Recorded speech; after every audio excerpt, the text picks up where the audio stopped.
So, do you see now my? Yeah. Yes. It is crystal clear, Clearly. Eduard. Okay. So, thank you very much for the invitation to give a speech about the time of Yusuf Bilyarta Mangunwijaya in Germany. It is a great honor to speak today to you, and I can say it was also for me a very interesting research to learn more about his studies and the time he was in Germany. And therefore, I prepared this lecture. Oops.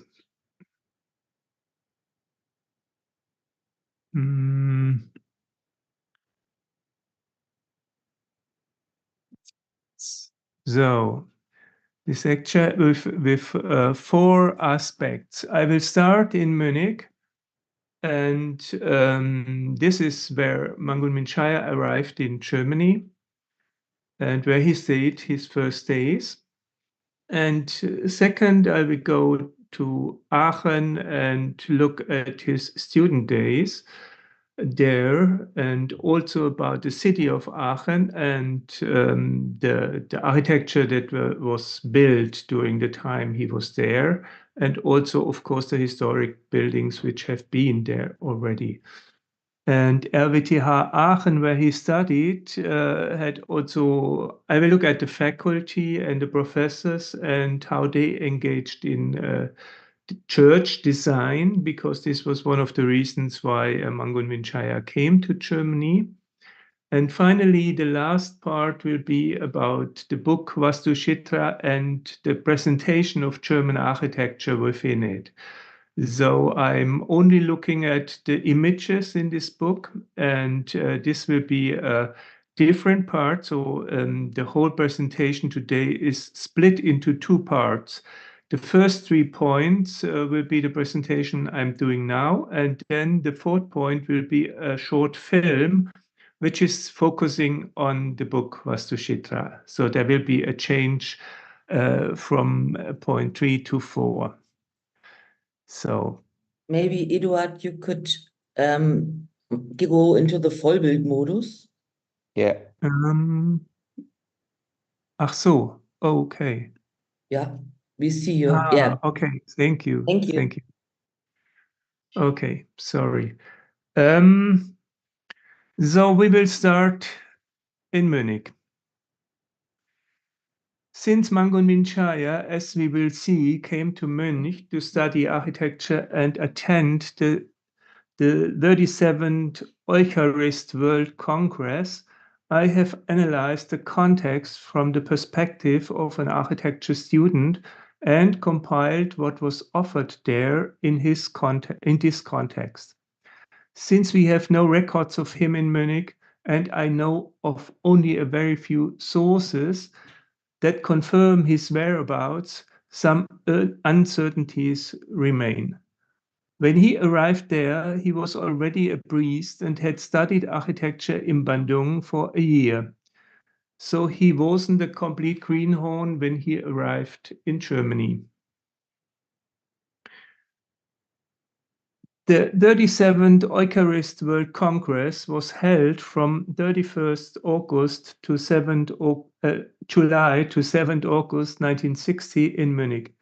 It was the first major international event by the Catholic Church in West Germany after the war. The city recognized the opportunity to improve its reputation after the National Socialist period. So the population was therefore called upon to provide private accommodation for the visitors, but also to welcome the foreigners and make them feel at home.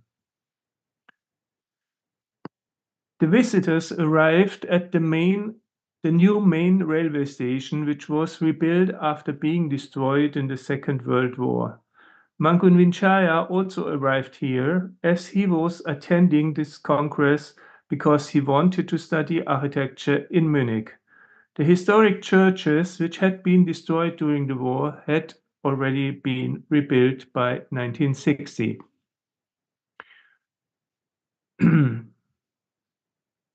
The Congress opened on 31st July with 80,000 visitors on Odeonsplatz, a central square in the city. A temporary altar with a canopy was erected there, which set out a positive signal with its light symbolic form. The closing event took place on 7th August on the Theresienwiese, where the famous Münch October Festival takes place. Altogether, more than 1 million visitors attended the different events. The slogan was Pro Mundi Vita, for the life of the world, which explicitly included the developing countries. Münch was a Catholic city, and in Germany the Catholic Church and the society were very happy that the World Eucharist Congress was held there after the war. By then, the Catholic Church had already planned the Second Vatican Council, which took place in Rome from 1962 to 1965.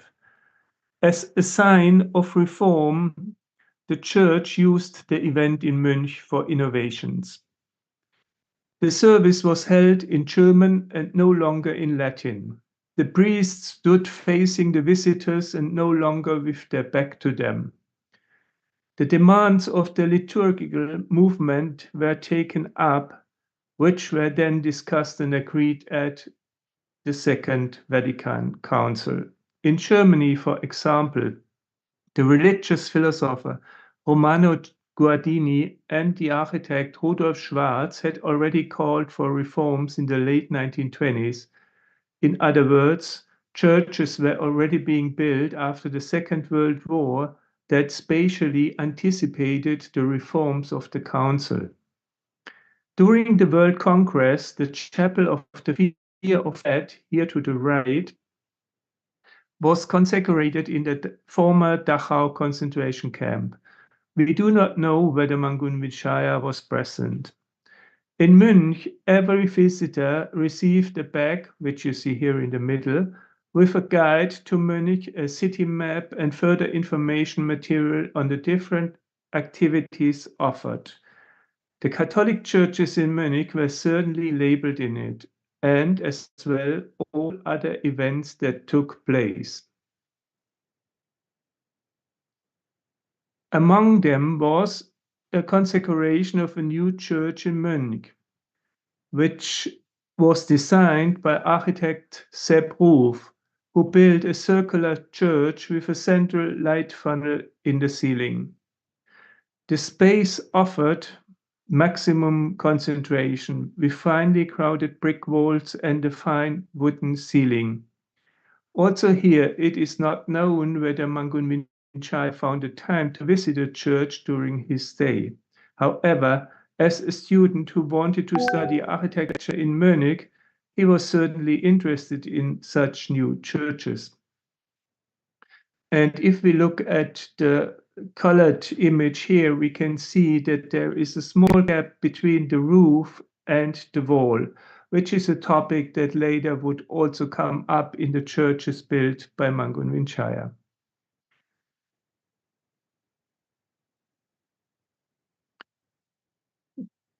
I therefore assume that Mangunwijaya saw also this exhibition curated by Sepp Ruf at the Academy of Arts on church building in Germany after the war. This exhibition was accompanied by a catalogue that presented the most important modern churches. It included projects by Dominicus Böhm, the father of Gottfried Böhm, who taught at the RWTH Aachen from 1963.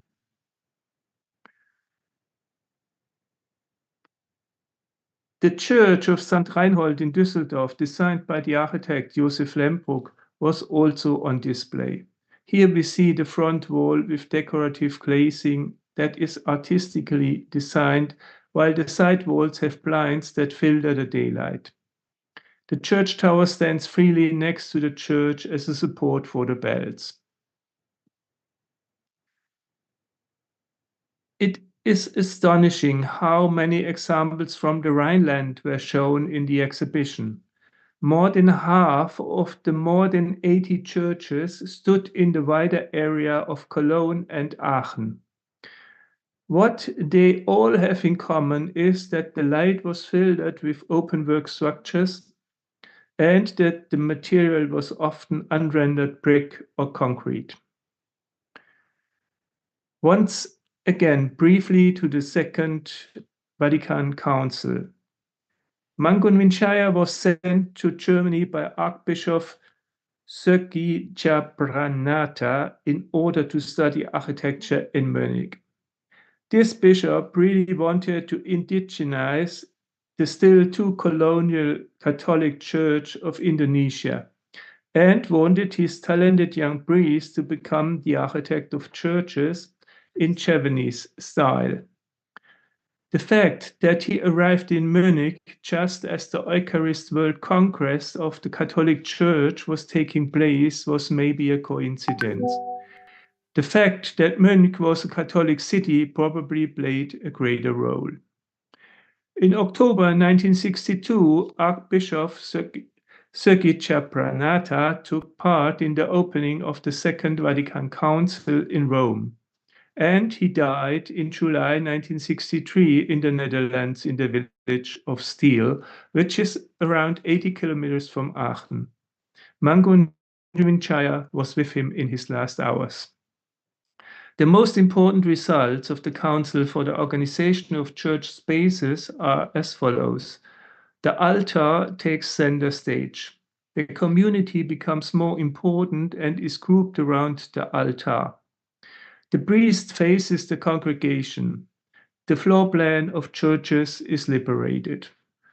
If we take the aforementioned exhibition in Munich as a basis, it becomes clear that Archbishop Sögijabranata sent Mangunwijaya to Germany, because there were clearly currents here that revolutionized church building before the Second Vatican Council had decided on general reforms. The catalogue for the exhibition in Munich also features many floor plans that show the new spatial organization. More than half of the exhibited churches had been in North Rhine-Westphalia, where Aachen is located, and where many new churches were built. The floor plans show a flexibility in dealing with space, which also assigns a new position to the decoration with the raw materials of brick and concrete. At the World Congress in Munich, Mangunwijaya met Vadiman Churchonegoro, who was studying engineering in Aachen, and pursued the architect student to come to Aachen. Churchonegoro was to become Minister of Education of Indonesia in 1993.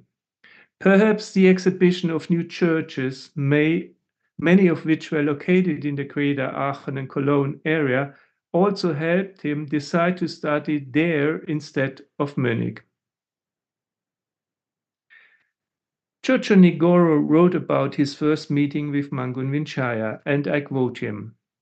It was at the Eucharist in Munich that I met Father Mangunwijaya.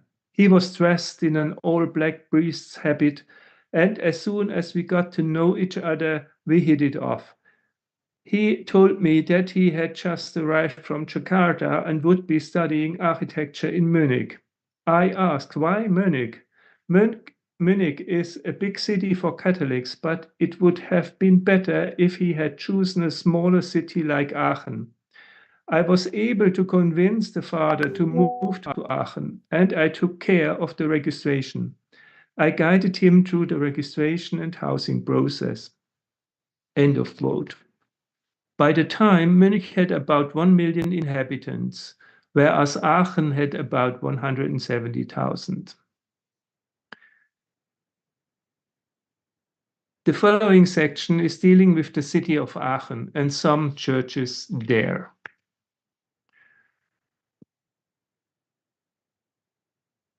This map of Germany shows the distribution of Catholics, and it becomes clear that in addition to Bavaria in the south, where Munich is located, there was also a high density of Catholics in the west, and thus a great need for new churches there after the destruction of the Second World War.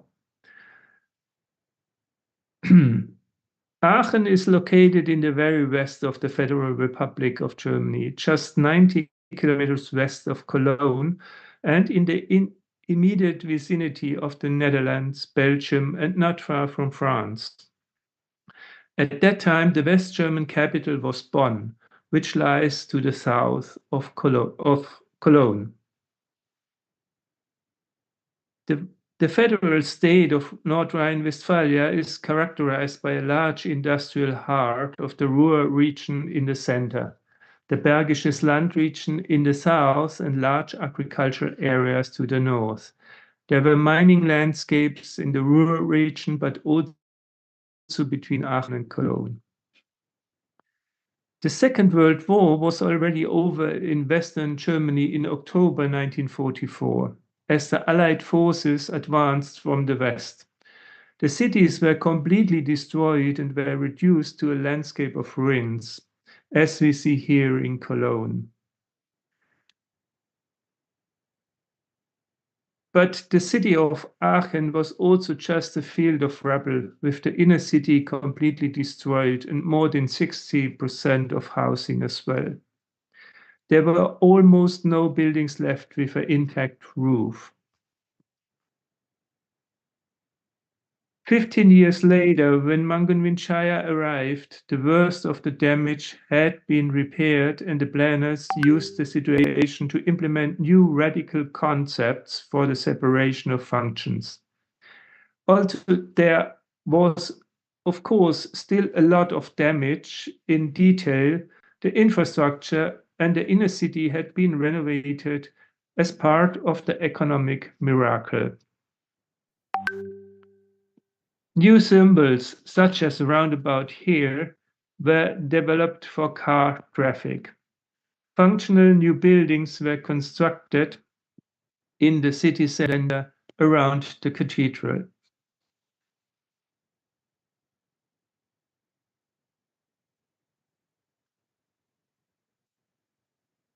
The most historically significant building is certainly St. Mary's Church, a part of today's cathedral, which Carl had built between 793 and 813. He was also buried there after his death in 814. Carl is still regarded today as a great European, and since 1950, there has been a prize in his name that honors people who have made a strong contribution to the European idea.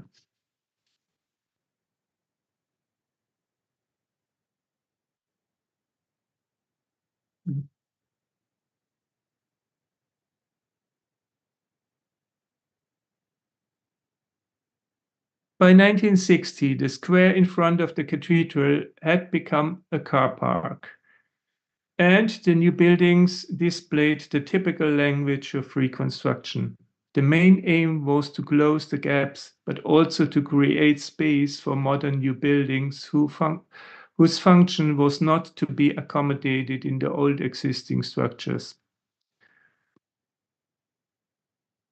Opposite the cathedral is the old Gothic town hall from the 14th century, as we can see here, this one. And in between here is the cathedral, and in between there are this new building complex.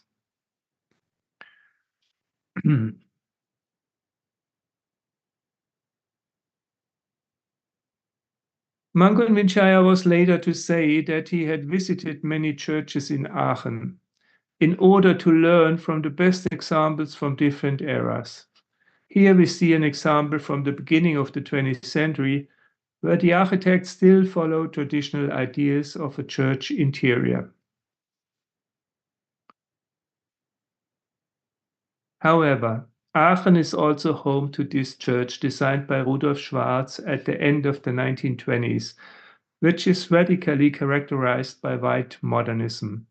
The white building is also largely unadorned inside. The furniture was designed by Hans Schwippert and the church banners by Anton Wendling. I mention this because they were later Mangunwijaya's professors. A new way of thinking about space began with the Catholic architect Rudolf Schwarz. In his opinion, the church interior had to be ascetic, devoid of images, empty, simple, austere, and unadorned in order to show the spiritual dimension and silence. His ideal was a rectangular single space in white. He favored sparse furnishing, tabernacle, baptism fonts, benches in silver or black. The altar was slightly raised as a threshold to God. In 1930, he realized the Corpus Christi Church in Aachen in this spirit.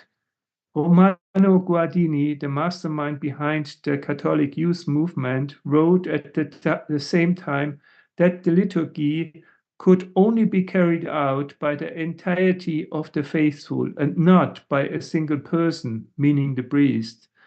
Architects such as Domenikus Böhm and Rudolf Schwarz, who exchanged ideas intensively with Guardini, gave architectural expression to these ideas.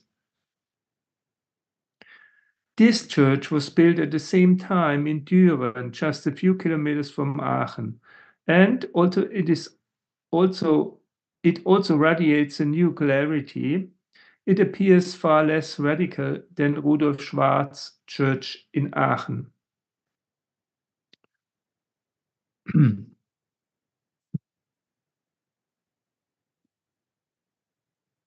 Of course, many Protestant churches were also destroyed during the war. Here is an example of a prefabricated church of Otto Bartning designed after the war and which was used in many places. The church in Aachen was destroyed by fire in 1979. I only can guess that Mangunwijaya was open to look at different churches, not only the Catholic ones, but also the Protestant ones.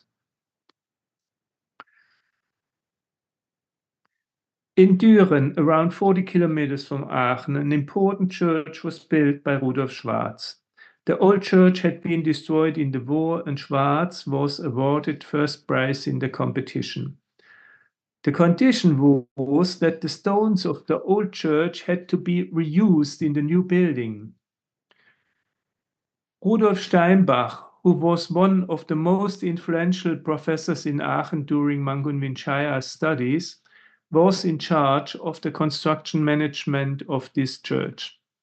The floor plan shows how the space is organized. Both spaces could be used together for important events with many visitors, but we also see that the new church is on top of the ground of the plan of the historic church, which was destroyed. Here you can see the tree of life to the right, which has been decoratively incorporated into the facade behind the altar using the existing stones. The backside shows the monolithic block with the finely joined reused stones of the old church. The concrete construction of the ceiling is simple and shown in its materiality. The use of simple materials with fine workmanship, but also the large glass wall, created a strong contrast in which the spatial quality is emphasized in its material presence.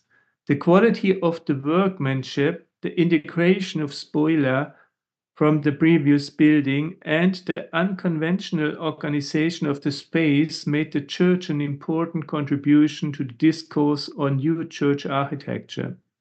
Naturally, this church was also on display in the exhibition in Munich in 1960.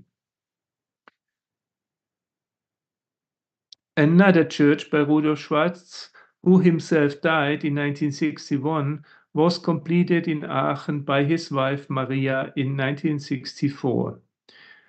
The building is extremely sober and shows an almost industrial charm. The colored glass windows were only installed much later. It is a kind of skin and bones architecture in which everything distracting was left out. And we can be sure that Mangunwijaya also has seen this church, which was finished during his study time. The third section now is dealing with the professors and topics at the university. Aachen was home to the School of Architecture, which was founded in the 19th century and is still one of the most important schools in Germany today.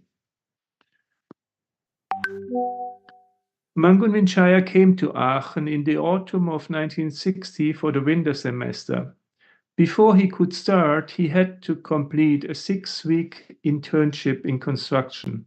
He worked in a carpenter workshop in the Catholic village of Emsburen, which is around 250 kilometers north of Aachen, in the German state of Schleswig-Holstein. It can be assumed that the Catholic Church in Aachen helped with the placement.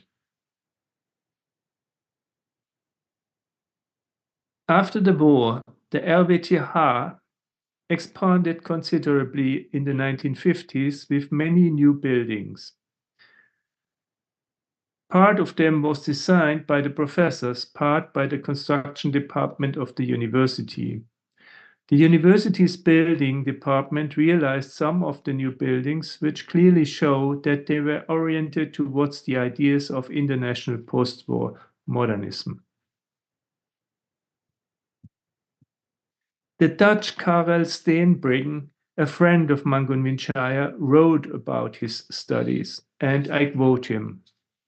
In Aachen, the young priest with the limited fellowship of 250 Deutschmark per month had to find his own way for his living and his studies. He was offered 3 possibilities: free lodging in a parish house, with some pastoral obligations, especially during the weekends, to stay free as rector in a nun's convent, to live as unpaid guard in a kindergarten with a free room in exchange for the obligation to stay in the building during nights and weekends in order to prevent theft and burglary. He chose the latter. And Steenbring was quoting Mangunwijaya, "If I would have accepted residence in a parish house or nunnery, the other Indonesian students never would have visited me." End of quote. Here to the right, we see his study book, or at least one page of the study book. Unfortunately, I do not know the study book itself. It would be of extreme interest if we could have a look on a copy of this study book, because then we can precisely see with which professors he did what kind of courses. So if anybody knows where this booklet is to be found, it would be really nice and helpful to give some hints. Here we have an overview of the most important professors of architecture in the 1960s. Those marked in red each have a whole series of churches in their portfolio. There was no such thing as a professor for church architecture. Anyway, the students could not choose anything in the foundation course, but all had to attend the same courses, and at the end of the semester there were really complex examinations. In the courses, many historical churches were covered, especially in building and art history, and with them the development of historical architectural styles. For the preliminary exam after 4 semesters, students had to work independently on a so-called small design. This usually involved designing a residential building, which was based at the Department of Construction. The design then had to be coordinated with the other chairs. statics, interior design, installation, drainage, and detailing. Not all professors had always the same opinion. In addition, a one-to-one design had to be submitted for furniture construction. After the preliminary exam, there was greater freedom in the selection of projects and also more excursions and site visits. Since the early 20th century, the architecture department had been placed in the Rijksmuseum. The collection of art initially served as to train architects and art historians at the college. At the beginning of the 1960s, the architecture department became larger and the art collection became less important. Rudolf Steinbach, a popular professor of building construction, expanded together with his assistants the Rijksmuseum. The existing building was extended with a new wing and the top floor was also converted.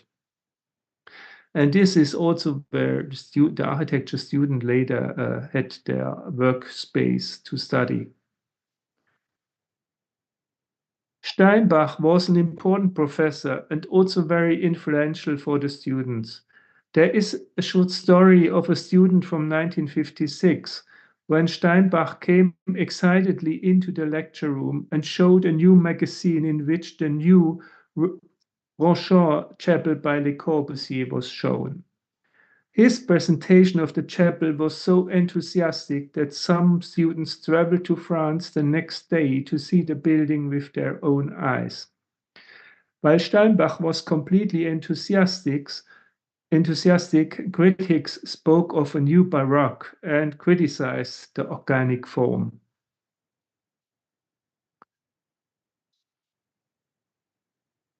In addition to the organic floor plan, the treatment of light was an aspect that inspired many. The gap between the roof and wall also playfully stages the question of weight, an aspect that would later also appear in Mangunwijaya's work, for example in the Maria Assumpta Church in Gladen.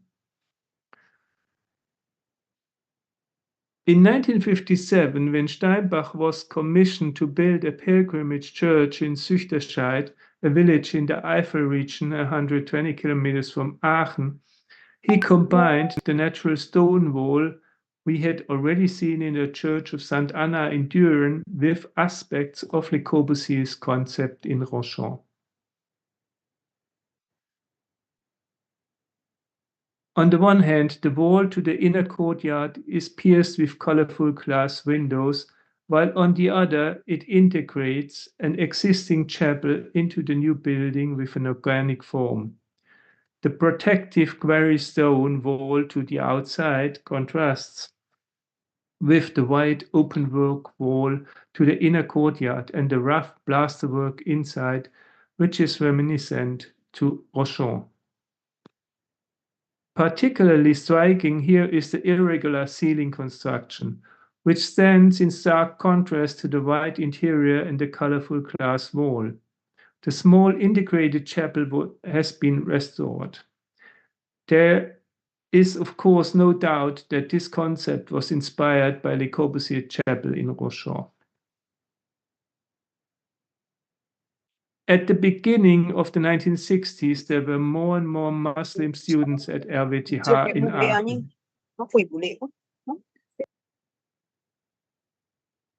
The university therefore decided to build a mosque designed by Steinbach. In the early 1960s, he traveled twice to Morocco and once to Egypt on excursions with students.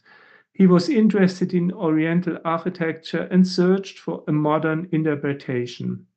After his death, his assistant completed the mosque. The building was originally a brutalist concrete structure. Originally, the square enclosed the relatively small prayer room and an inner courtyard with a fountain. A few years later, the room became too small and the courtyard was also built over. The prayer room had delicate pillars and 8 skylights, as well as a glazed end to the courtyard. Very little of the student designs from this period survived. Here are some random works that were made by students of Steinbach, which give a rough idea. However, up until today, no student work by Mangunwijaya has been discovered. Another important professor was Hans Schwippert, whom we already know from the white St. Corpus Christi Church by Rudolf Schwarz from the late 1920s in Aachen. Here in the photo, we see Schwippert in the background and Mangunwijaya in the front right in the new Steinbach building. Schwippert also built a number of churches, such as St. Paul's Church in Düsseldorf in the early 1950s. The new Romanesque church, built originally between 1910 and 1913, was largely destroyed in the Second World War, apart from the towers. Schwippert reconstructed the towers and erected the church building in a simplified form. The circular Hedwig Cathedral in East Berlin was also rebuilt by Schwippert after the war, as it had burned out and the dome had been destroyed.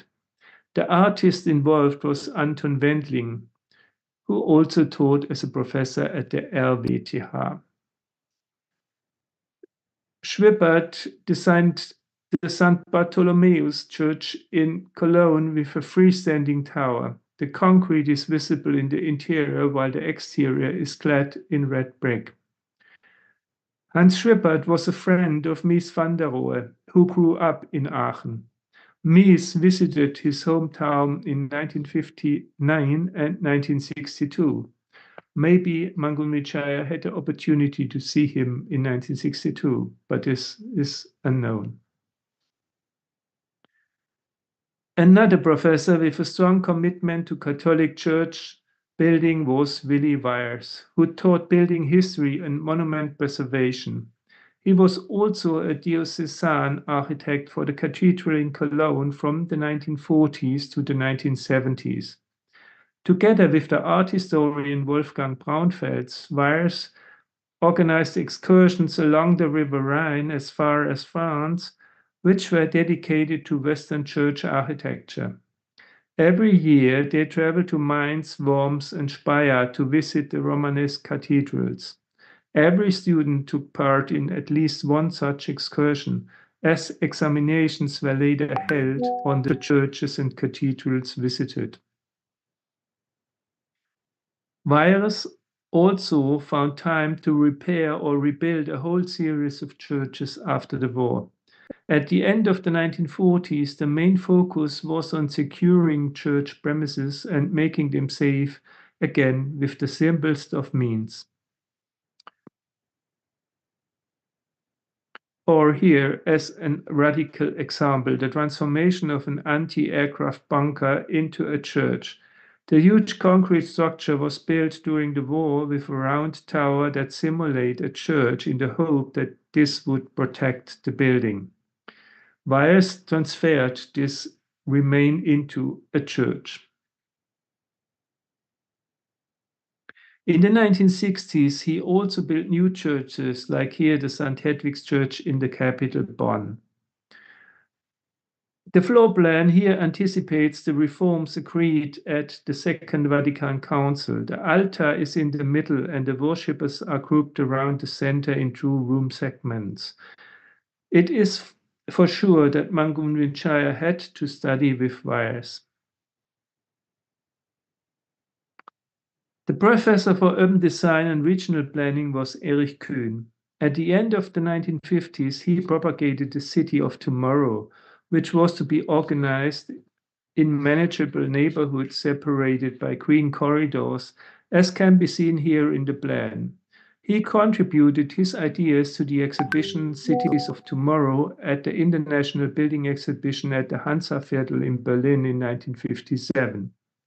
His urban concept was already clearly criticized in the early 1960s because, in the eyes of the critics, it prevented urban complexity and contradiction.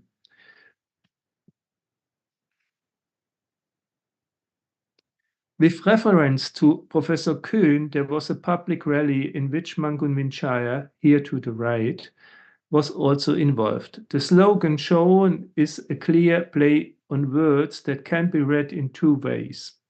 One, first, give our Köhn urban green.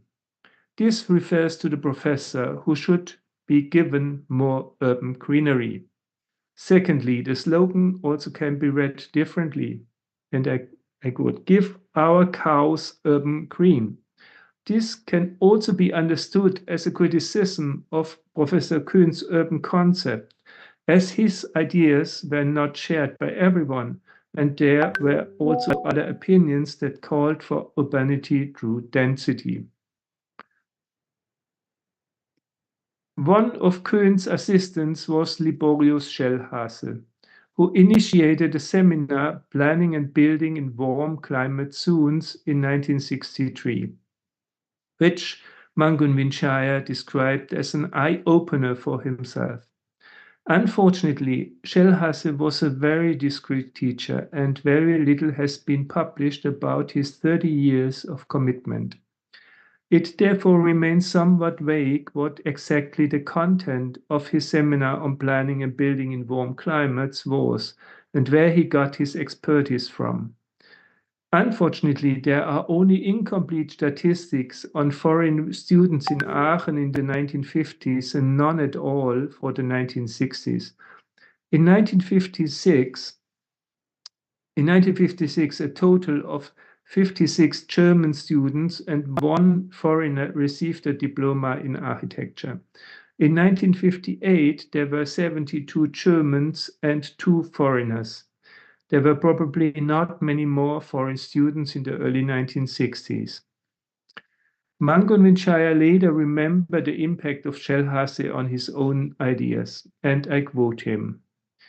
During my last study years, however, a very good lecturer for town and regional planning from the faculty, Herr Diplom-Ingenieur Liborius Schellhase, managed to open my eyes to see the real problems of architecture in developing countries.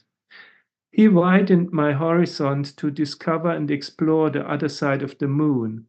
Aesthetic dimensions remained important, of course, but it was not the core of the problem in developing countries. And maybe it was not even the problem of architecture of our whole global civilization. This new dimension of architecture, which Herr Liborius Schellhase implanted in my mind on the perfect time, only a year before I finished my study in the Aachener Fakultät für Bauwesen, became the first seed that later grew into the idea of Vastu, a central idea I developed during my 12 years lecturing on architecture and Lebensanschauung, philosophy of life, in the Gajah Mada State University of Yogyakarta. End of quote. An architect and professor in Aachen who was very noticed for his church buildings was Gottfried Böhm, whose father, Domenikus Böhm, was already an important church architect. However, his teaching in Aachen focused on completely different topics. He was interested in the city as a whole, and he had the vision of a new city in the border triangle of Germany, Belgium, and the Netherlands. True to the motto, a house like a city like a house, the students worked on new ideas of urbanism, which clearly criticized the separation of functions in the 1950s. One of his assistants, Hans Schmalscheid, remembered Böhm's early years in Aachen. However, when asked by our colleague Björn Schötten, he could not remember Mangunwijaya in the courses of Böhm. It is therefore unclear whether he ever studied at this chair, whose program was in opposition to Professor Erich Köhn. Böhm did not give any regular lectures, but only gave one overview lecture once a semester to introduce the students to the work of his office, which included many churches. In the beginning of his career, Gottfried Böhm worked in his father's office. The first own commission was the Columba Chapel in Cologne, which is also called Madonna in the Rubble. The old church had been destroyed in the war, and a figure of Madonna was found in the ruins, which then occupied an important place in the chapel. At the first, the octagonal part was filled with transparent glass, which was later replaced by a colorful artwork. The chapel was built over and integrated into the new building for the Diocesan Museum by Peter Zumthor, which opened to the public in 2007. The chapel is still accessible today independently of the museum. In 1964, Böhm realized the St. Hubertus Church in Aachen as a folded concrete structure, the interior of which showed the material in a brutalist architectural language. It can be assumed that this church was known to the students and that Mangunwijaya also saw it. Between 1962 and 1965, Böhm built another concrete church near Cologne, which was clad at the outside with brick. Here too, he worked sculpturally with the material, and the folded space shows expressionist tendencies. Eleanor von Erdberg was a professor of East Asian art architecture and Chinese archaeology. She dealt with art and religion in Asia, published on Taiwanese architecture and feng shui. Her seminars focused on Japanese architecture and its influence on modernism and American housing, or with the main works of historical architecture in Asia. It would be surprising if Mangunwijaya had not attended these seminars. In general, one can say that such a professorship, which also linked to the architecture faculty, was quite special in Germany. The artist Anton Wendling, who designed many church windows, was a professor of watercolor and freehand drawing, with a focus on woodcuts and stained glass. The topic of artistic design of church windows also played an important role for Mangunwijaya. It can therefore be assumed that he learned from Wendling and from the many new churches in the region with artistic design of religious spaces. This was a relatively simple way to integrate local themes that were easy to understand as a visual message. Wendling has designed in many churches different glass walls, but also sgraffitos. Here is the church in Aachen, the side wall of which he designed in a very pictorial way. His style came from expressionism, but he also realized abstract compositions. He certainly thematized his work with the students until he left the university in 1965. And I think the influence of Wendling can be seen in the case of Mangunwijaya at the Maria Assumpta Church in Gladen, and in part also in other works. Towards the mid-1960s, students in Germany slowly became more critical of the professors and initiated provocative events with artists. There was one event in 1964 with the Fluxus artist Wolf Vostell in the architecture department, who wanted to convert the Aachen Cathedral into an everyday object in a pop art style. We don't know what Mangunwijaya thought about this, but he probably didn't approve of an attack on the representative building of the Catholic Church. His friend Karel Steenbrink, who was an authority on Christianity and Islam in Indonesia, wrote, and I quote him, "Mangunwijaya was sent to Europe for the study of architecture. He took the opportunity to see many aspects of Western Europe.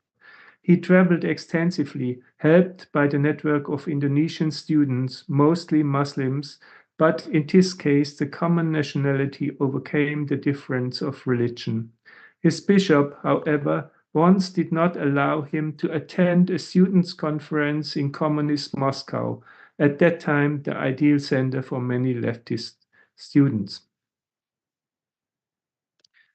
When Mangunwijaya began studying architecture in 1960, there were 566 students, and 37 received their diplomas the same year. In 1966, when he graduated, there were 676 students and 63 theses. He received a very good grade for his work, the best possible grade that was very difficult to achieve. If we now summarize Mangunwijaya's time as a student, it becomes clear that on the one hand, the professors built many churches and also contributed to their furnishings.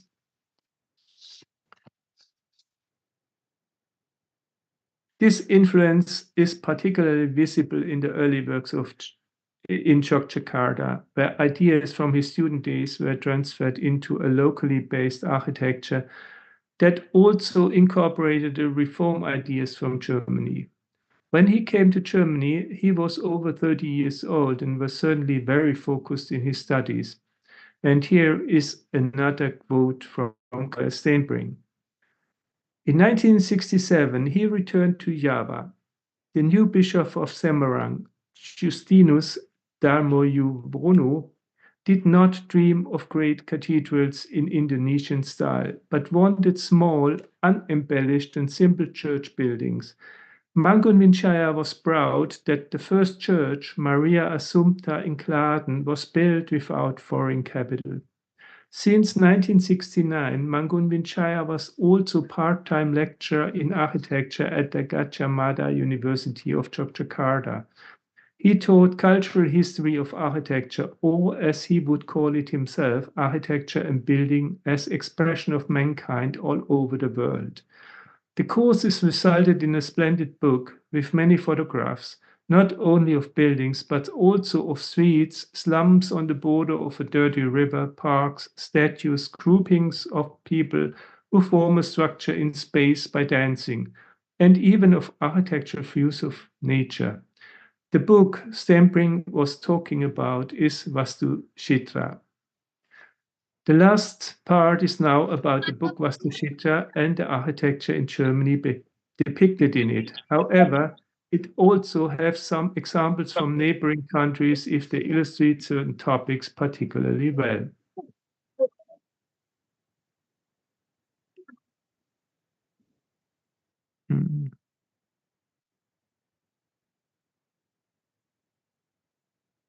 So I now go to change the medium and will show a small film, which is about 15 minutes. Please enjoy.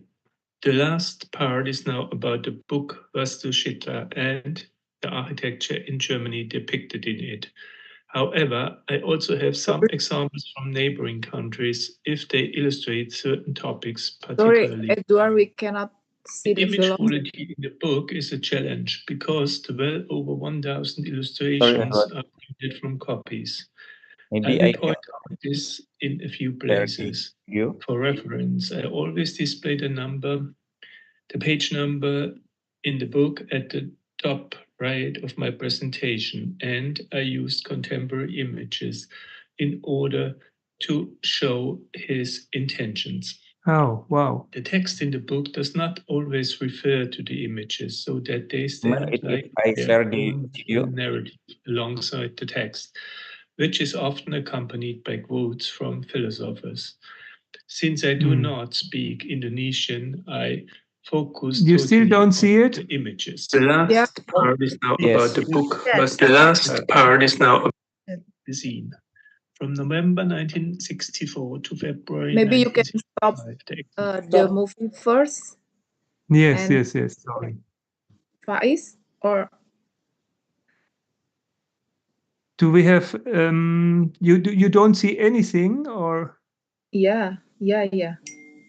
Eduard, Didn't- Moment Oh. für dich. Okay. In the book at the top right of my presentation. And Or we I- can share the I- movie from Yeah, here. I can share the movie from here. Okay. Yeah. So we do it this way. The text in the book does not always refer to the you image, stop so that the they movie stand like their own visual narrative alongside the text, which is often accompanied by quotes from philosophers. Since I do not speak Indonesian, I focus Eduard, only on you have to stop your movie. Let's take a quick look back at the context in which the book can be seen.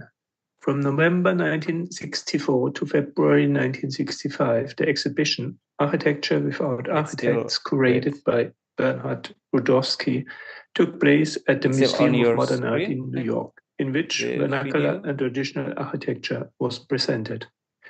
This topic did not come to German universities during Mangunwijaya's time as a student. Nevertheless, in the years that followed, the catalogue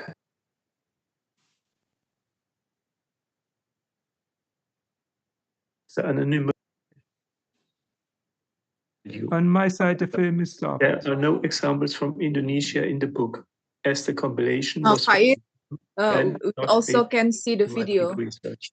Can you At the end start? of the 1970s, the Norwegian Christian Norbert Schulz published the book Genius Lotzi Towards the Phenomenology of Architecture, which the last part is now about the book Vastushitra and the architecture in Germany depicted in it. However, I also have some examples from neighboring countries if they illustrate certain topics particularly well. The image quality in the book is a challenge because the well-opened illustrations are printed from copies. I will point out this Traditional solutions. for reference. I always display the number, And I quote, the page number cultural in the architecture or of my presentation, and I used contemporary the world. End of quote. The text in the book does not always refer to the images, so that they stand like their own visual narrative alongside the text, which is often accompanied by quotes from philosophers. Since I do not speak Indonesian, I focus totally on the images. Let's take a quick look back at the context in which the book can be seen. From November 1964 to February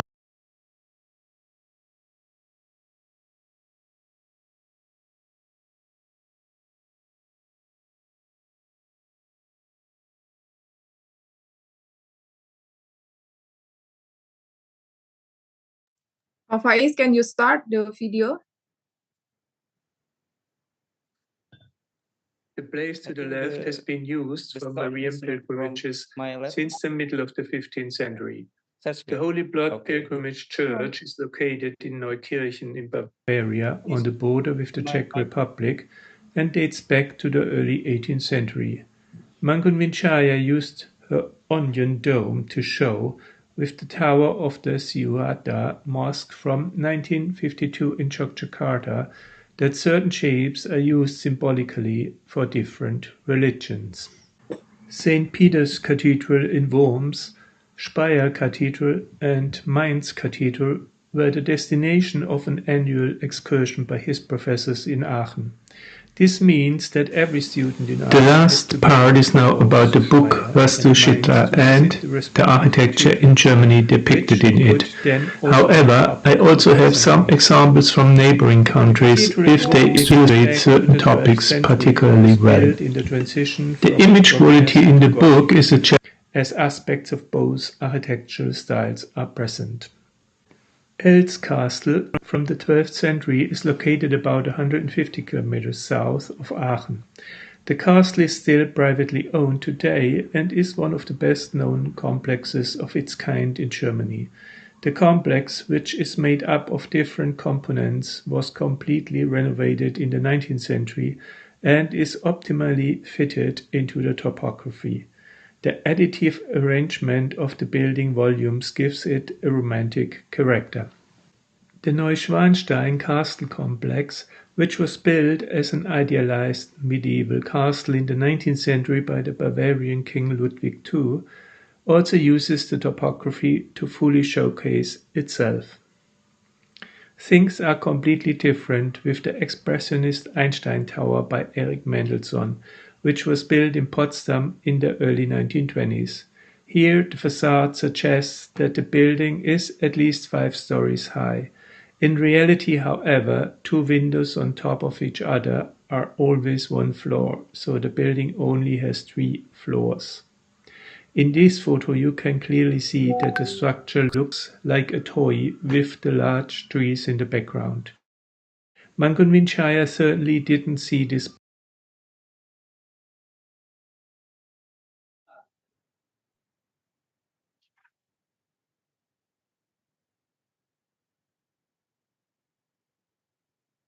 Bentar, aduh lupa.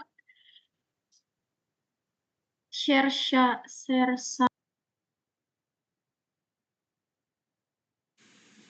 The last part is now about the book Vastuchitra and the architecture in Germany depicted in it. However, I also have some examples from neighboring countries if they illustrate certain topics particularly well. The image quality in the book is a challenge because the well over 1,000 illustrations are printed from copies. I will point out this in a few places. For reference, I always display the page number in the book at the top right of my presentation, and I used contemporary images in order to show his intentions. The text in the book does not always refer to the images so that they stand like their own visual narrative alongside the text, which is often accompanied by quotes from philosophers. Since I do not speak Indonesian, I focus totally on the images. Let's take a quick look back at the context in which the book can be seen.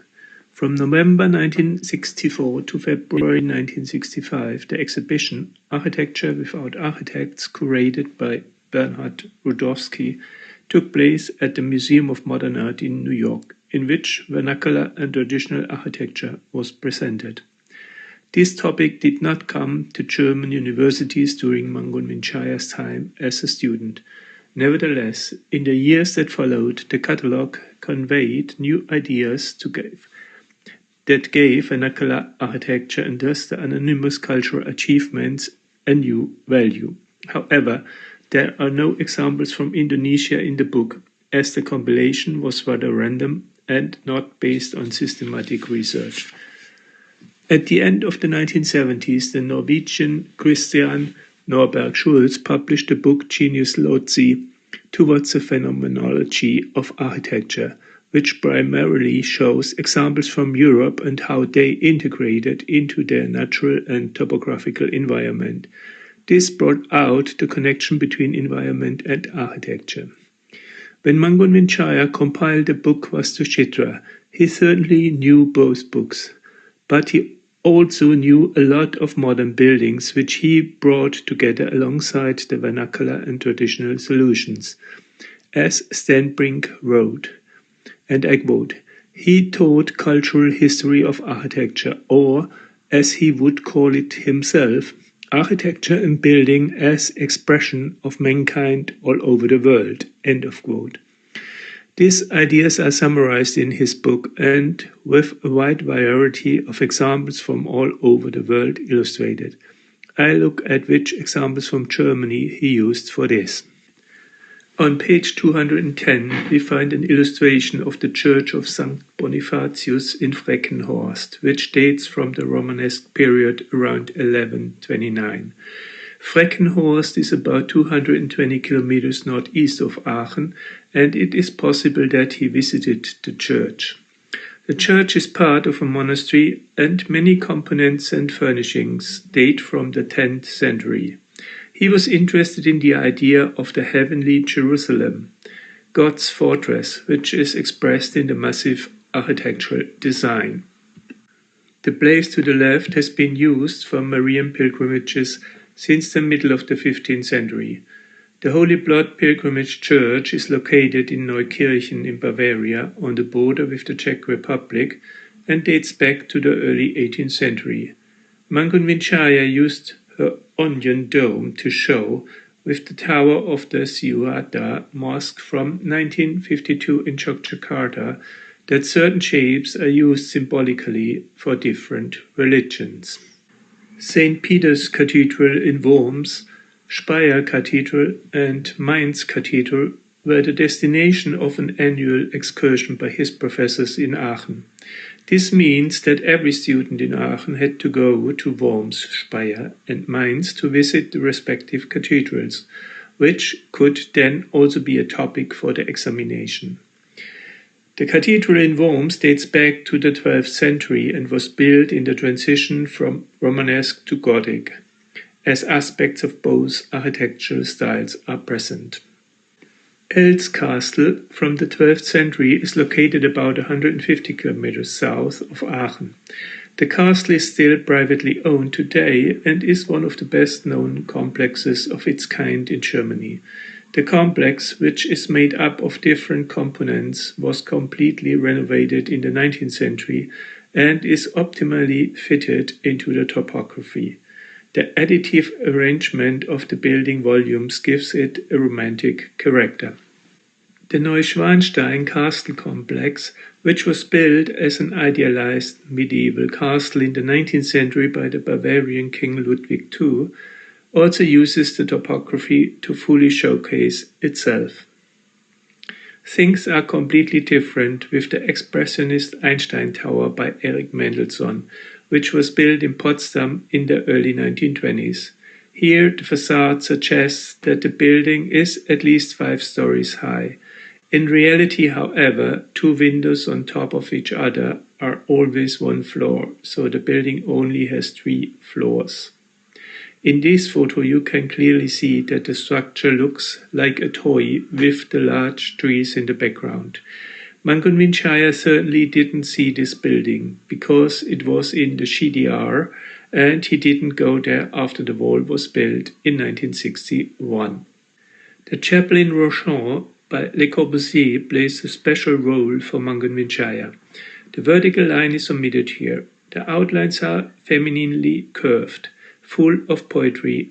The rough, uncivilized is expressed in the fine translation. The poetic narrative was later also developed by Mangunwijaya in his designs, with which he could transport religious and Javanese cultural values in a modern design language. Rochon, of course, also has sculptural qualities, as if carved from a block. An irregular space, decorations of Christian natural symbols, openings for the control of daylight, so that we can speak of a machine to transform architectural themes into a poem in space. This relatively small building had a big influence. Also in this church in Switzerland, the impact of Le Corbusier is present. The church with organic floor plan is located in Sarnen, which was designed as a fortress of faith, the fortress Jerusalem. I guess both the unusual form and the translation of the fortress Jerusalem made this church interesting for Mangunwijaya. An example by the Italian architect Luigi Moretti shows a group of houses by the sea, which, with an organic floor plan and closed external shape, show a defensive character that is reminiscent of the castles of the Middle Ages, partly shown in the book Vastuchitra. The Protestant church in the former Dachau concentration camp near Munich is organically integrated into the site. The cave-like sequence of spaces leads visitors to the church interior. The material concrete is partly plastically shaped in the style of brutalism. This church obviously made a lasting impression on Mangunwijaya, as it is shown twice in the book. The materiality and lighting reflect the location in the former concentration camp. On the opposite page in the book Vastuchitra, there is a picture of the church in Neviges by Gottfried Böhm. Mangunwijaya shows the pilgrimage church of Böhm in Neviges without going into further detail. From the statements about similar spatial expressions, it can be assumed that he was fascinated by the lighting as well as the sculptural design.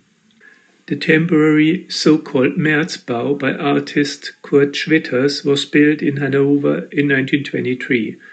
The expressionistic deconstructive form set against functionalism thought new parameters in architecture, which were partly realized in Gottfried Böhm's concrete works. The expansion of the church St. Jacobus in the Bavarian village of Ornbau is special because a simple church was expanded with a concrete structure so that it fits almost naturally into the village ensemble. Mangunwijaya incorrectly wrote that the church was destroyed in the war and then rebuilt. Such small errors can be found in Vastushitra in different examples. Inside, however, it becomes clear that only fragments of the old church remain, and a tent-like space covers and integrates them. This approach to integrate old and new shows the sensitive discourse between external form and internal function, or spatial expansion. Rudolf Schwartz's church is characterized by a strict grid that is broken by the artistic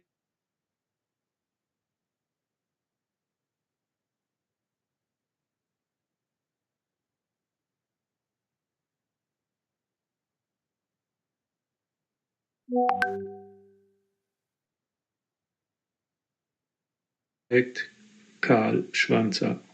In the background is a high-rise car park that was of interest to Mangunwijaya and which he included on a double-page spread in his book. The garage is built from solid prefabricated parts, which in a modular arrangement represent an independent building volume in the urban space. Here too, the massive materiality is an essential feature of the architecture, regardless of the function. Mangunwijaya wonders how usage and expression fit together here. In addition to the architectural theme of mass and sculptural form shown so far, Mangunwijaya repeatedly uses examples of seemingly light architecture. In this way, he shows the transparency in the Gothic period, which was particularly important in a light-poor era like Europe after Mangunwijaya. The rising of the slender pillars became an impressive Gothic-like display with colorful church windows. The modulation of light and the image of a forest, and thus in nature, became an important motif, for example at Sainte-Chapelle in Paris, which was built in 1248. The Seine steelworks are located south of Aachen on the River Rhine.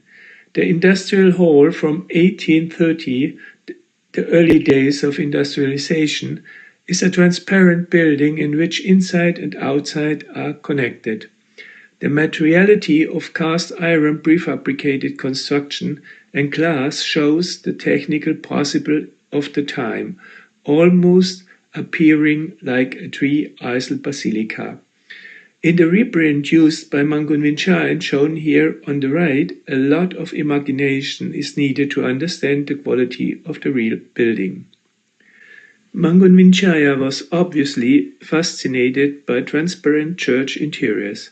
He used this example from Italy twice in the book Vastushitra. The steel construction is minimized. The concrete base and the outer skin of glass reflect the new self-image of the church. The polystyrene arranged between the two panes of glass gives the church an eternal white glow.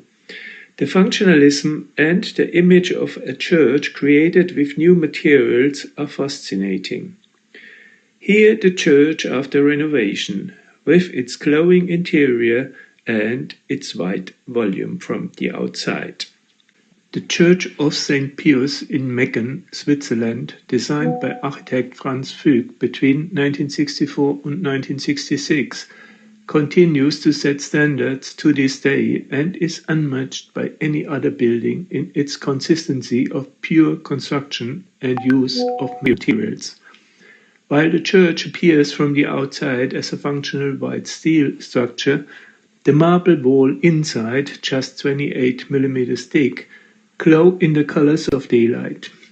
The entire 13 meters high cube is transformed with the simplest of means into a secret experience space that leaves an unforgettable impression. For Mangunwijaya, building with light was a continuation of Gothic ideas with modern materials and technologies. In the case of the Olympic roof in Munich by Günter Benisch, Frei Otto, and others, Mangunwijaya is concerned with the modern cable construction and the necessary engineering components. Secondly, he thematizes the Olympic roof as an open, spatial form that nevertheless has a national significance. Inside and outside are not separated by walls, but the space is defined by the roof alone. I now come to a short summary. The examples from Mangunwijaya studies in Aachen, shown in the first section of my lecture, obviously had a significant influence in his practice, especially in his first churches, like St. Maria Assumpta in Gladen. Of course, he did not transplant copies from Germany or Europe, but developed an architecture adapted to the local culture and climate in a creative process. In addition to the building form and spatial concept, the decoration of his buildings is also clearly characterized by conceptual ideas from his student days. Colored stained glass windows, constructive details, decorative sgraffitos, and reliefs bear witness to his exploration of the themes of his student days. These themes can also be found in the visual narratives in Vastu Chitra, without the examples from his student days in Aachen being utilized. As I mentioned at the beginning, I naturally approached the book Vastu Chitra not through the text, as I don't speak Indonesian, but through the images used and their origins in Germany and the nearby countries. The idea behind this was to find out whether buildings from his student days played a role in the conception of the illustrations in Vastu Chitra. This can actually be largely denied, as the book contains over 1,000 illustrations from almost all parts of the world. The buildings that he might have seen as a student can be counted on one hand in the book. As Karel Steenbrink, his friend, wrote, and I quote him, "He taught the cultural history of architecture, or, as he himself called it, architecture and building as an expression of man in the whole world." End of quote. I will end here with a quote by Mangunwijaya. With this book, entitled Vastu Chitra, I want to say goodbye to a beautiful world in which architecture is viewed from the perspective of a foreign paradigm. And I want to invite young people in particular to think about questions like this. What kind of architecture, or rather Vastu, do we need in Indonesia? How should Vastu become conceptualized, approached and treated in Indonesia for the benefit of the whole people and especially for the benefit of the disadvantaged majority of Indonesians? Thank you very much. Thank you, Dr. Kögel. Wow, appreciation for Eduard for the insightful presentation. It was great to listen to the story of Mangunwijaya before he became a professional architect and educator, and also interesting how the German architecture seems to have a lot of influence of him. Dr. Eduard also shared about German architecture and its history. That is very insightful. Thank you so much, Eduard. Before we start, I want to say hello to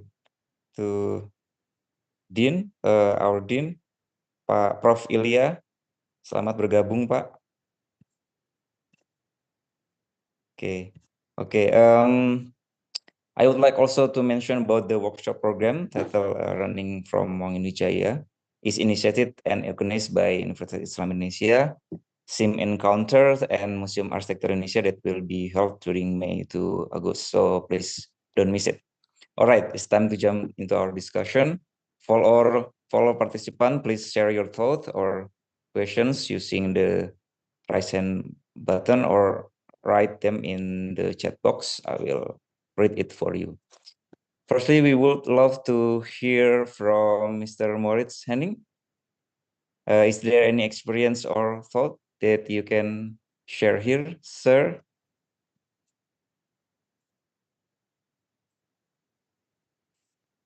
Yeah, waiting for Moritz, and also Pak. Yes, very thanks to Pak Agus Tridiatno for joining us. Would you mind to join the discussion, sir? Ya, selamat siang Pak Agus. Pak Agus, who is actively communicate with Father Mangunwijaya family, and also the lecturer from Faculty of Theology at Atmajaya University Yogyakarta. Okay, please, Moritz, maybe you want to share something from the topic. Yes, thank you for asking me, which comes a bit surprising. But interestingly, what I just thought that I have to learn much more about German church buildings because of the huge variety Eduard showed to us that might have been influences on Mangunwijaya. For me personally, is that I'm not an expert in church buildings. I never built a church as an architect, and during my time at university, the design of churches was not an issue. It was only I remember that the only church we dealt with at my study time was the chapel of Franchon by Le Corbusier that Eduard told me. So that was the only church building I remember from my study days. So and in fact for me here in Germany, discovering Mangunwijaya's work and some of his churches during my stay last year in Yogyakarta really opened my eyes for church buildings here in Germany, because I was looking for where did his ideas come from, and then did his studies really influence his work there? And then Eduard and me, we from time to time we discussed which churches might be influential on Mangunwijaya, and that was really a kind of backwards looking to our own history of church building inspired by Mangunwijaya's work. That was funny.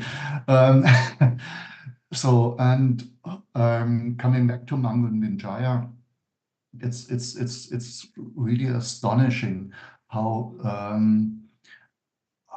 he translated things he has seen in Germany, how he translated this, especially in the church in Klaten, but then enriched things with this kind of colorful paintings, with the carvings, how he did, for example, in Klaten, how he did the columns with the decorative pattern on it,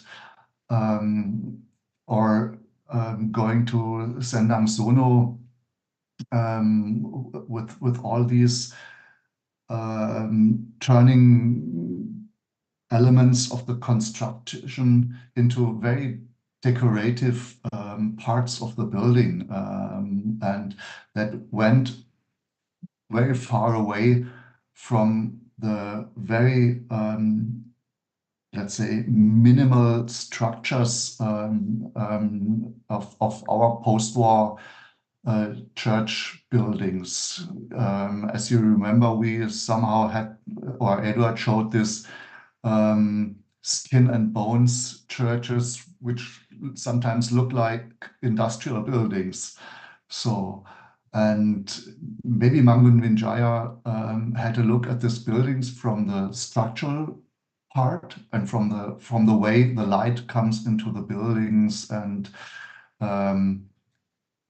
but then turn things into a completely different way of building in Indonesia. And this is super interesting to see, and I'm very thankful for learning this for having learned this from Eduard. So that's maybe my brief comment. Thank you, Mr. Morris. Yeah. Any feedback maybe from Edward?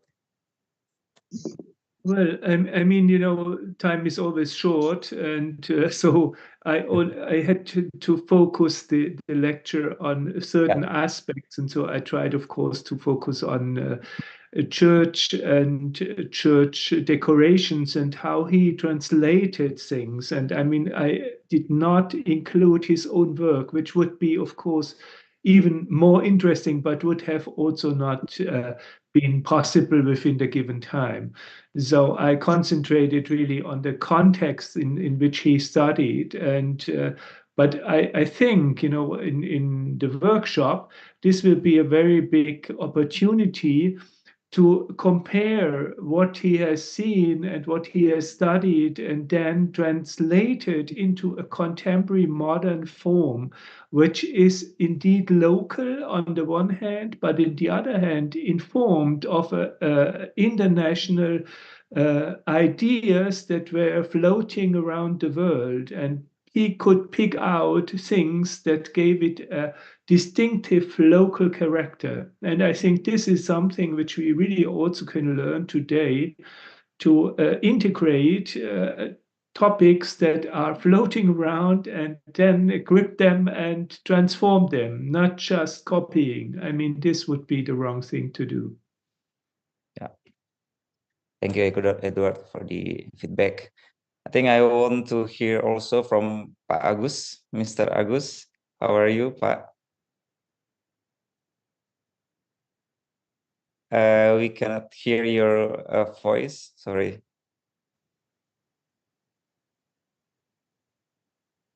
Okay, it's okay. Yeah. Okay, yeah. Okay, thank you very much for this this seminar or lecture. Actually, I am not architect, so I am not concerned for the topics, but I concern more on social activities of Father Mangun. That's why I do know more. But I know the church Klaten. I went there. I know well also the church in Klaten, Maria Sumta. I know also Sendang Sono. Also in actually Salam. Also there are some building which was built by Father Mangun.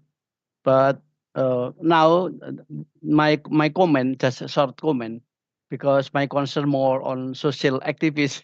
That is why I joined this program, especially for how to promote Father Mangun as a national hero. Actually, actually from my point of view, I am an alumnus of philosophy and theology, and where Father Mangun also studied in this faculty. That is why my friend and me also want to promote Father Mangun as a national hero. And then thank you very much for this help. And here there is also the brother of Father Mangun, Pak Bob, also come here. So thank you very much for UEE. I hope that you help me or you help us to promote Father Mangun as a national hero. That's my concern. Thank you, Pak. Thank you. That's my comment. Thank you, Pak Agus. Yeah. Yeah, this is my Pak Bob. Yeah. As Pak Agus mentioned, we very grateful because a family from Father Mangunwijaya, Pak Bob. Selamat siang, Pak Bob. Good afternoon, and also Pak Jaka also join us today. So we would like to hear from you, Pak Bob and Pak Jaka, if you want to share something about about Mangunwijaya and his process. Sorry, Pak Bob, I think your mic is still mute.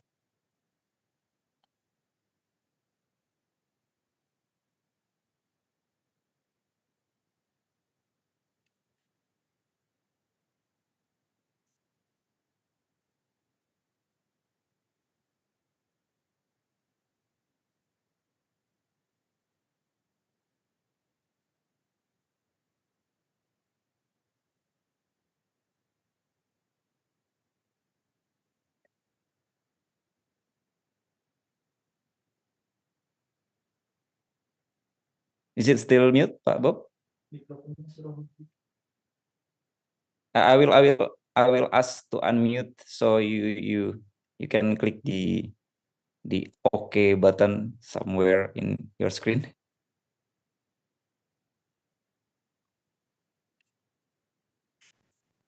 It's still mute. Oh, sudah bisa Pak Bob. Silakan Sudah Pak Bob. bisa. Ya. Silakan ya. Okay. Good afternoon, here all of you. Thank you for the invitation to participate in the seminar or in the lecture from Professor Eduard and the colleague. When I was still young and Father Mangun studied in Aachen, maybe it's a very big difference age because he was so, I'm still very, very young in the elementary school. But at the time when Father Mangun started in Aachen, I was asked by him to collect some local materials in Indonesia, like what? Sorry.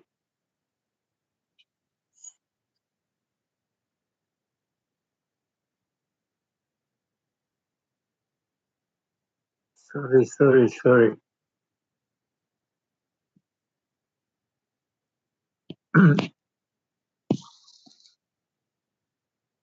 Yeah.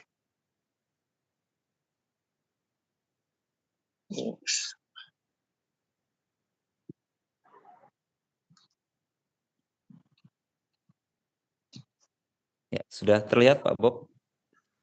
Sudah. Sudah. Ya. Sudah muncul kembali. Sudah. Sorry for the interruption. At the time when I was still very, very young, he asked me, descent from Aachen, that I have to collect some local materials from Indonesia, like bamboo or like small stones. Look at the local materials here. And yes, we have to send to Aachen. But I don't know why he asked that. Maybe in the long process, I just realized that Mother Mangun has the concept of local wisdom to what we call it, to construct or to make some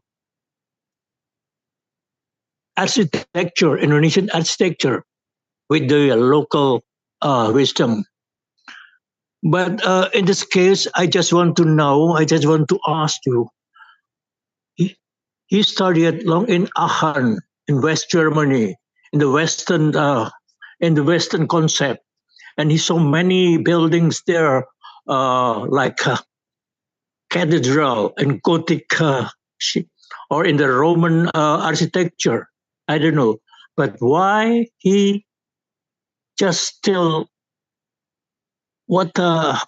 create the buildings here, architecture, maybe the church in Indonesia or the housing in Indonesia, but I don't see any influence at all. The concept of the Western or the German architecture. But he studied in Germany, in Aachen. But as far as I know, but I don't see any creation here that was influenced by the concept of architecture or the Gothic architecture or Western architecture there. So that's my question only. Thank you. Maybe I can give an answer, which probably is not. I only can now make an interpretation, of course. And as we know, in the 1960s, when he was studying in Aachen, the historic styles of Romanesque or Greek architecture, which was formerly a representative also for church architecture in the colonies, was something that was not discussed at all. I mean, it was overcome by modernism.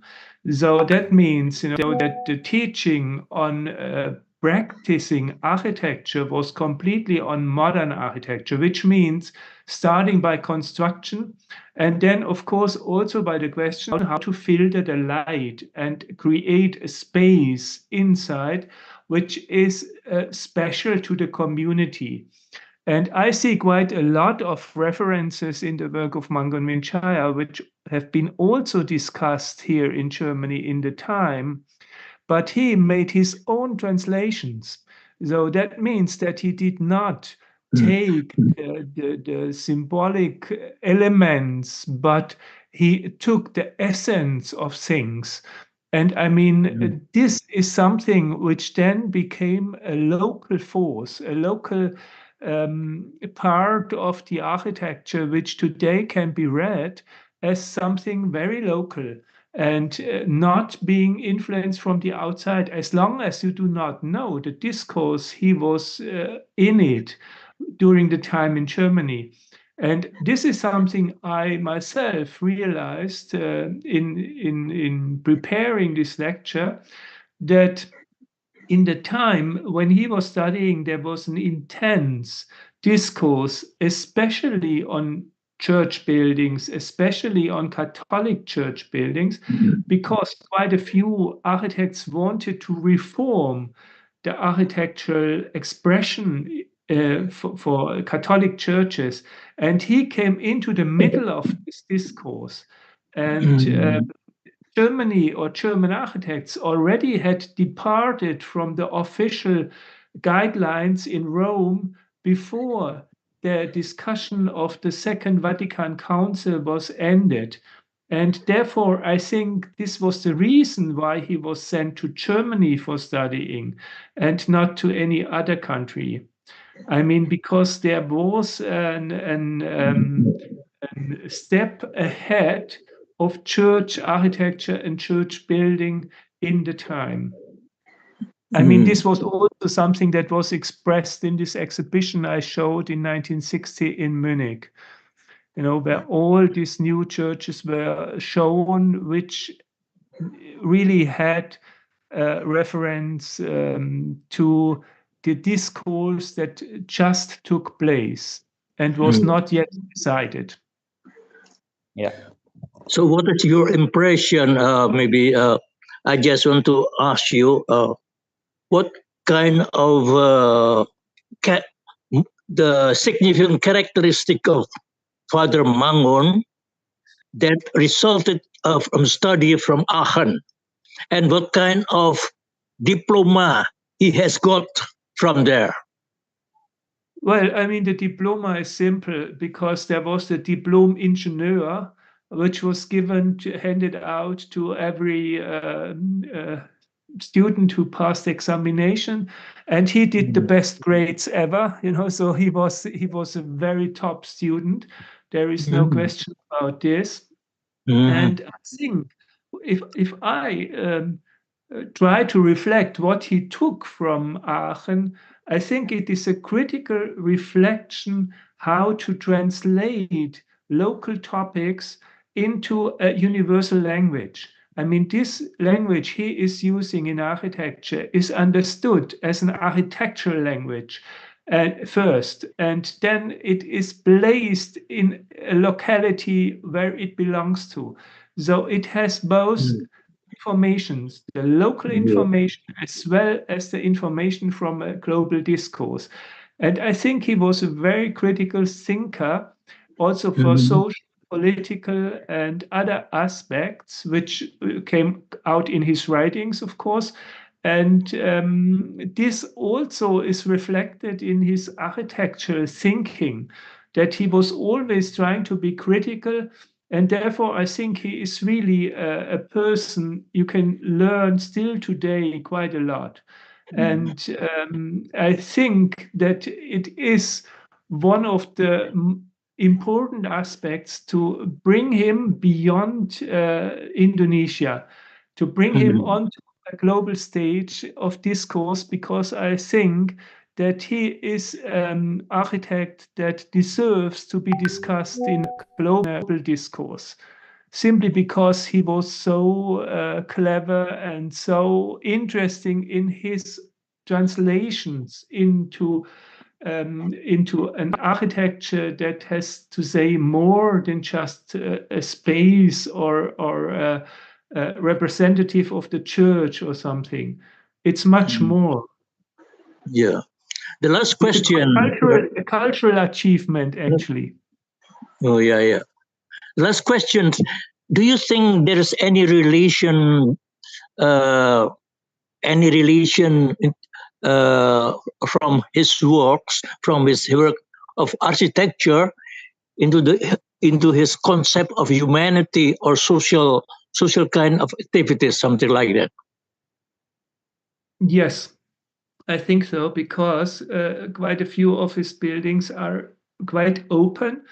They have limited walls and they are open to the environment and inviting people on a meeting place. So he is very interested in creating spaces which can be used by many people together, and that actually brings a communicative element into the discourse. And I think this is a very important aspect today, which goes beyond religion. It is about society, it is about discourse between different opinions, and gives an open-minded opportunity to the form that is created in architecture. Yeah. Thank you, sir. Thank you very much, everyone. Thank you for the question and also join our discussion. I noticed Ilya, Mr. Ilya, would you mind to share your thoughts, sir? Mr. Ilya is the Dean of Civil Engineering and Planning Faculty of Universitas Islam Indonesia. Please, Pak. Thank you for the opportunity to speak. I'm sorry for being late because I'm on the way from a meeting. I really thankful for Professor Kögel, who has already given a very deep insight of the work Romo Mangun as a generation who only met with Romo Mangun very, very short. So and fortunately, I studied in the campus where the building were designed also by Romo Mangun. So to some extent, I know maybe the background why Romo Mangun designed like that. And what I have already typed in the chat room, I'm really impressed by and maybe to some extent given a term in Javanese term as ampu, who can transcend almost any kind of material, not only as a structural or architectural elements, but as a way of communication between things, just like your expression of translation. And this translation or this communication or der Dinge, die sie sprachen, the speak that by itself, indeed really, really giving the opportunity to show very local material in the very global discourse of things. And that's maybe one of my expression of Romo Mangun when he quote unquote left from architectural teaching, and I saw it as as a mode of subversive, to protest of how rather narrow-minded of education at that time, not giving the opportunity to open the discourse in multiple ways and multiple dimensions, maybe. And maybe it is also really related with the position of Romangun as a social being, as a activist in kampung.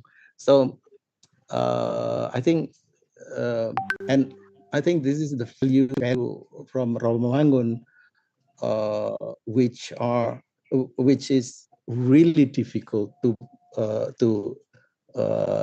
follow. But I think this is also the quote unquote the lesson that we should try to achieve.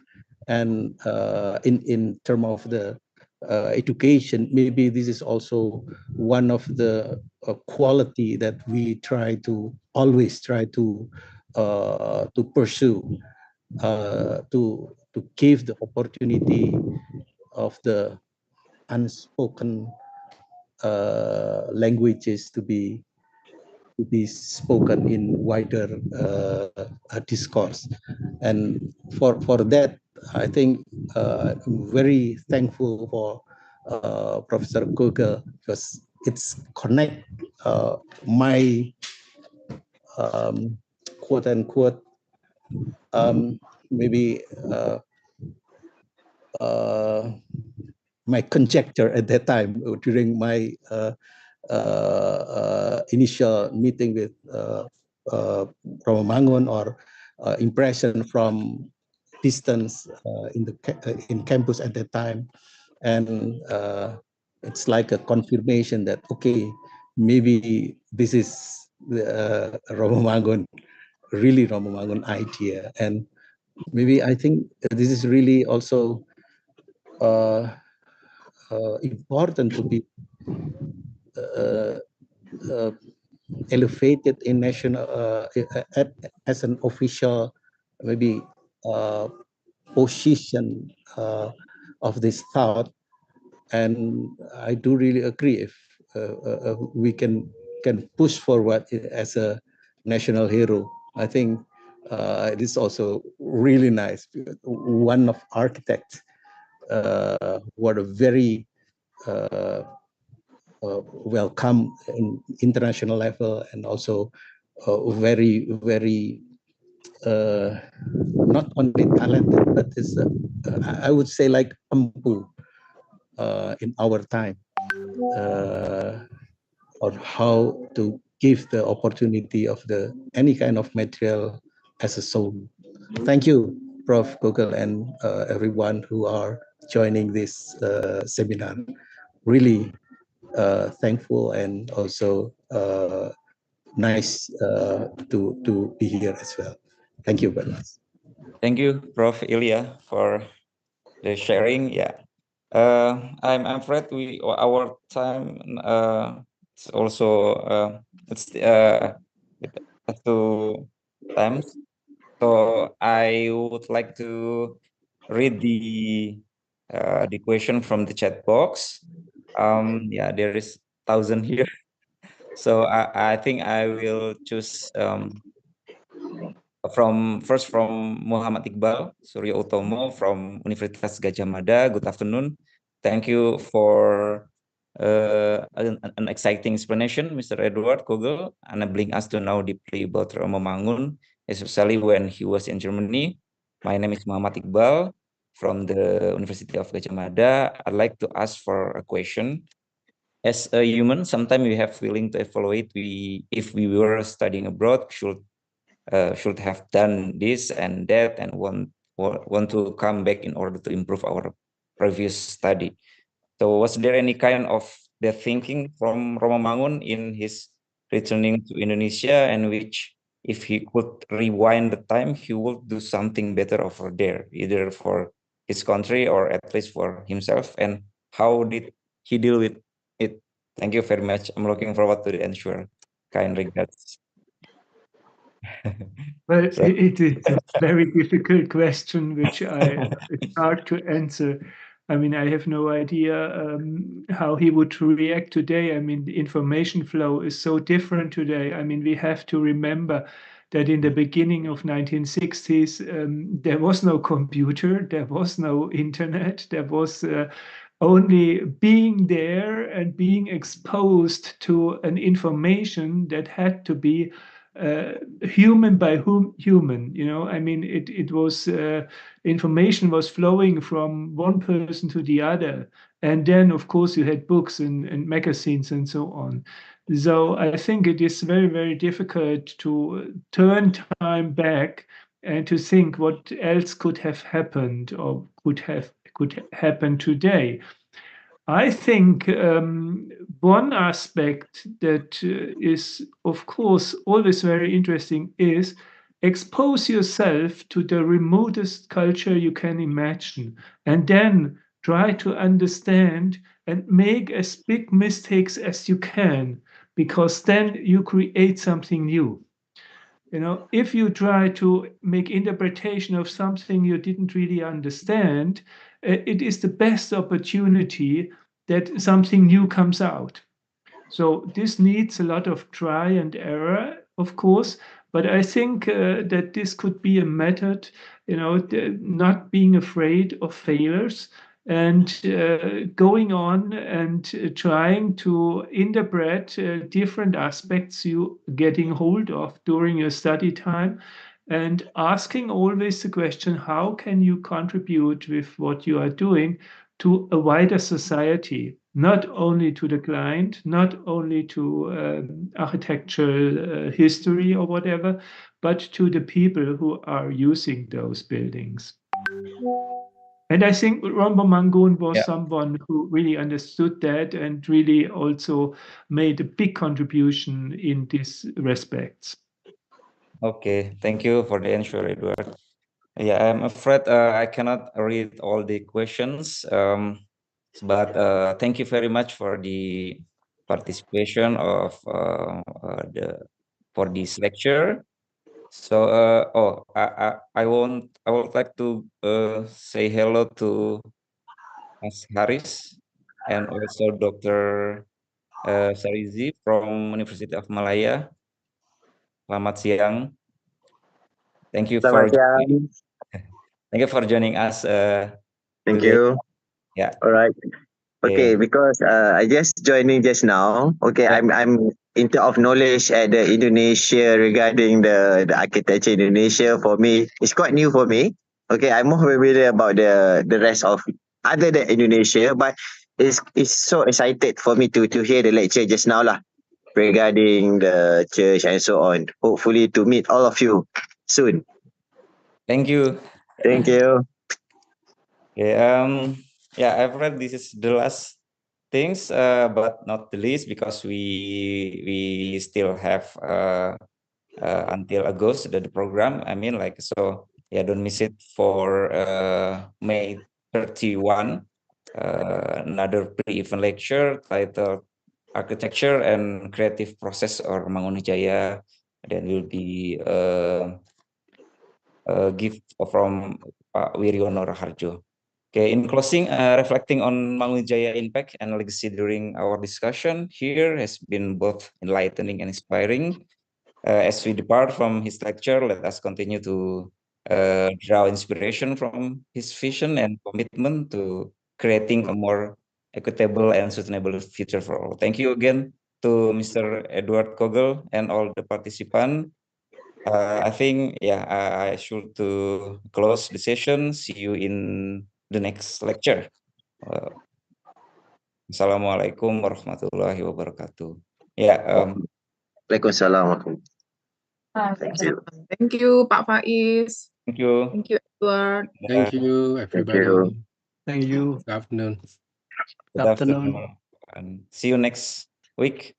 Next 2 weeks, I guess. Terima kasih Pak Faiz. Terima kasih Pak. Terima kasih Pak